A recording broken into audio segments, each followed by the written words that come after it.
Siguro, nasa sarili na din talaga namin yun. Kasi first set pa lang, nakakuha kami ng momentum. Pero still, alam namin talaga yung Lasal is hindi rin talaga nila hinahayaan na makuha nila, namin yung set na yun.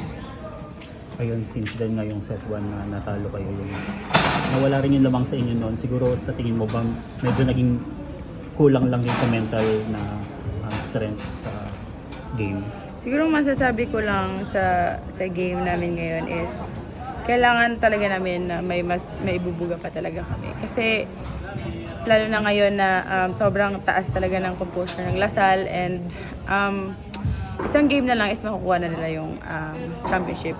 Pero kami naman, meron pa kaming 2 araw para panoorin kung ano nangyari sa game namin ngayon and babawi kung ano yung need namin ma-polish, especially sa game 2 kasi sobrang crucial na yan sa amin.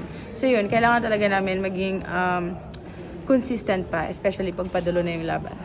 Vanch, despite yung gantong talo and remember nga nung second round, muntik-muntikan nyo na matalo Lasal, nasan lang siguro yung confidence ng team at this point despite yung talo ngayon? Ngayon, nililift up ko lang din yung mga teammates ko kasi nakita ko rin naman talaga na gusto namin. So, yun, kailangan talaga namin yun pusuan pa. So, hindi pa tapos. So, kailangan pa namin magtrabaho pa. Vanch, gano'n lang kalaking factor siguro yung 2 days preparation, yung rest nyo versus yung 16 days ng Lasal coming into this game?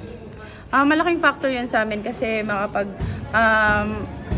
makapag-isip-isip kami sa nangyari ngayong game na to. So, bukas is balikan lang namin kung ano ulit yung nangyari sa game ngayon and para